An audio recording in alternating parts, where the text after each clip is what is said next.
In this video, we're going to cover subsurface scattering. We've previously covered coding, basic parameters, specular reflections, and transmission in previous videos. Okay, subsurface scattering is basically this. Not everything has a solid exterior. Objects that have solid exterior, light bounces off the surface and goes about its merry way. For things like skin, and this is going to be a surprise to some of you because you didn't know this, and I didn't until I learned about subsurface scattering. Skin actually allows some light in where it scatters around before it comes back out. And that's what we're going to produce here with subsurface scattering. It's mostly used for creating objects that have that outer layer that lets light in. Kind of like coding, but more organic. Okay, so we're starting with a new sprite over here, and he's with all the defaults. And I'm going to show the base color in this, because as we're seeing most of the time, I can't really show you what this is if the base color doesn't come into play. All right, so first of all, so this is our percent, our weight, and how much. And it controls actually the blending between these two colors, between your base color and your scatter color. So for instance, I'm gonna pick I've been picking a lot of blues. Let's pick a greenish yellow here. Let's pick that one. Okay, and then my subsurface scattering, let's make it more of a, that's kind of pretty. Okay, let's start off with that and just take a quick look at what that, oh, wait a minute, let's see. I got nothing. All right, so I want to be able to blend these. Now I'm gonna, let's start out small so you can see what just 10% of a blend does. Oops, wrong.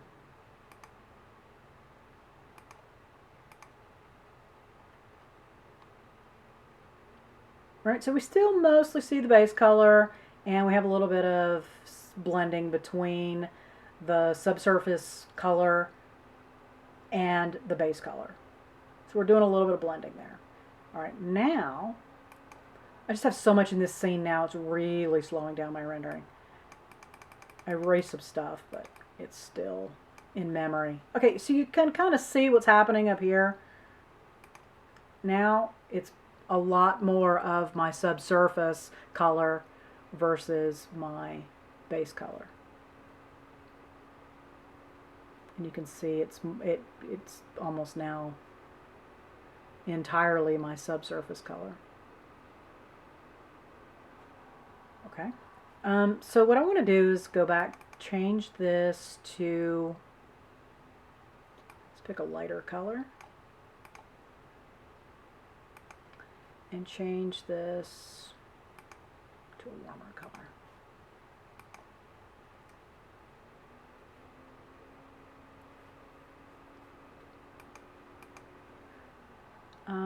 And then I'm going to do a little bit less. There we go. Okay, so I've now blended these two colors into more of a cream color, kind of a creamy color. I'm going to try to make him look a little bit more like he's made out of soap. Because soap, bars of soap have subsurface scattering. Okay, the scale is how far below the surface the light goes. And we can increase that number. There's none. And let's make it a big enough number that we can notice.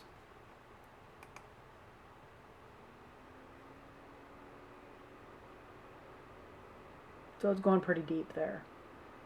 And it's starting to look more like that bathroom bar soap. You know, that you go people's guest bathrooms and they buy those perfumed soaps that are shaped like things for their guests.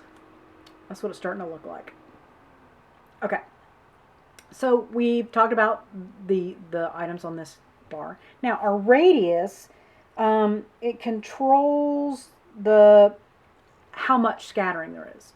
0 is no scattering, and then 1 is full scattering. And by default, these are all set to 1. So we're getting the full scattering. We shouldn't. Oh, we can go higher. We can go higher. I'm not sure. Let's see what happens if we do. Normally you leave it at 1 because it's full.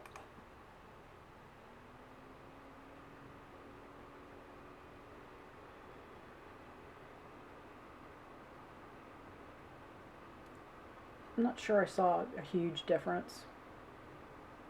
So let's don't eat the memory for making it more than we need, since it's not really. Just leave this at 1. 1 and 1. Okay. And then you have different types. You have diffusion and random walk. And random walk is more realistic, but it tends to slow down your rendering time. And random walk is literally a random scatter. The diffusion is an even overall scatter, but the random walk literally means that you're walking, you turn, you walk, you turn, you walk, you turn, as opposed to just walking in a straight line. And it's kind of the same thing with light. It doesn't just go inside and act, every light act the same. Now it's going to eat your memory, so we're not going to mess with it. Now I looked up how to say this. It's anisotropy. Anisotropy. That sounds even weirder than anastrophe. But there's no H in there, so it can't be anastrophe. I'm adding letters. So it's anisotropy.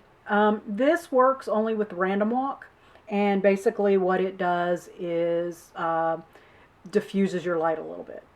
Okay, so base color, let's change this a little bit. Let's make it a little yellower. Kind of instead of that, a little too yellow. Yeah, there we go. Makes it a little richer color, a little warmer color, because we're still dealing with that blue glow. Let's add in some more subsurface scattering. And, oh, there we go.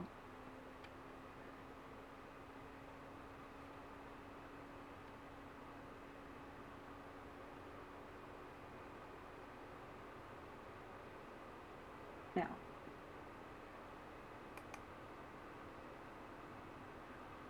oh, I'm still going, I'm still thinking about it. And it does, it kind of looks like that soap. Let's do this, let's do one more thing here. Let's add some transmission. Because soap does sort of have that bit of transparency to it. And let's see what that does to, maybe it makes it a little bit more soap-like.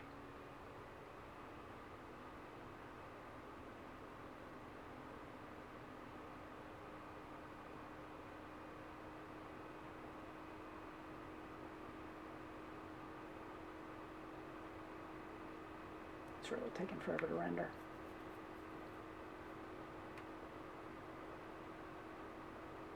Wow.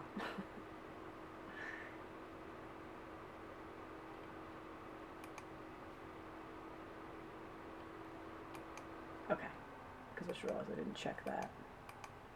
Now let's try it.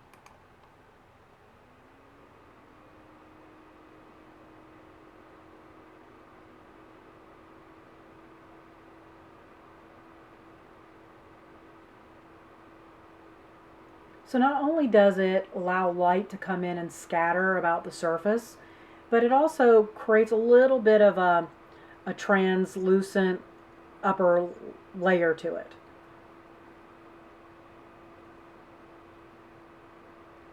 Probably should lower my base color.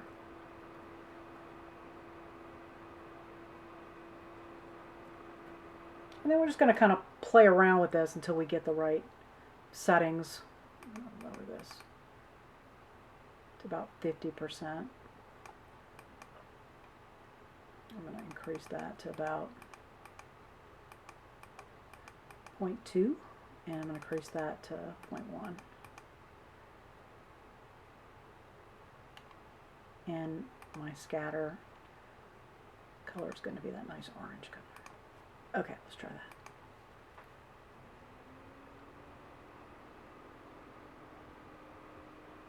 It's a little dark.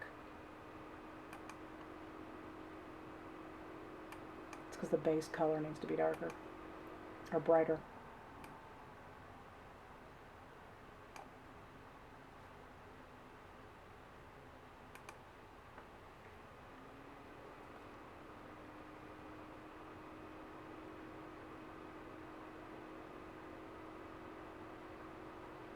still too dark.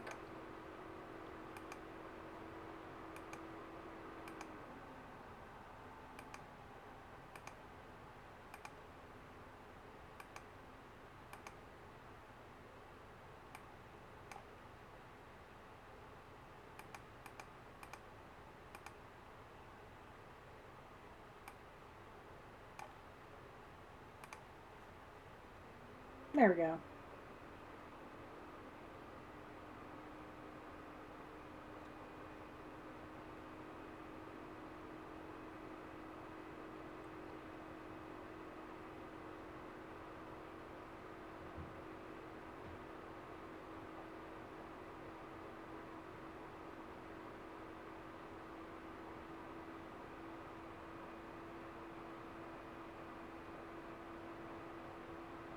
And so we end up, it's getting close there, but so we end up with a surface that looks a bit more, less flat. Let's just call it that. Let's say more, I was going to say more lifelike, but more skin-like, but less flat. Let's say it's a lot less flat. Okay, we'll end this one here. Let me know if you have any questions.